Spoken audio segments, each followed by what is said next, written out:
প্রিয় শিক্ষার্থীরা, আমরা তো অঙ্ক অনেকেই করি, কিন্তু আজকে আমি কিছু অঙ্কের ম্যাজিক করাবো। তো ম্যাজিকটা হচ্ছে, তুমি মনে মনে যে সংখ্যাটাই ভাবো না কেন, সেই সংখ্যাটা আমি বলে দিতে পারবো।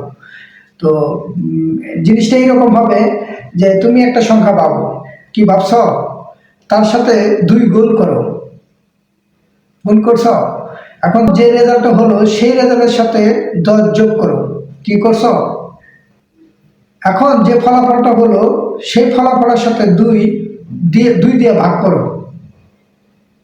ভাগ করে পেয়েছ।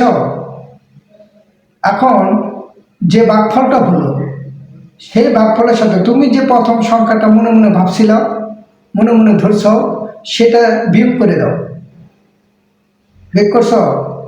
এখন তোমার রেজাল্ট হচ্ছে, তুমি মনে মনে ভাবছো হলো 5। কি ঠিক হয়েছে না? তো এইরকম ভিডিও পেতে হলে আমার চ্যানেলটা সাবস্ক্রাইব রাখো, পরবর্তী ভালো ভালো ভিডিও পাবা। ওকে, আসসালামু আলাইকুম।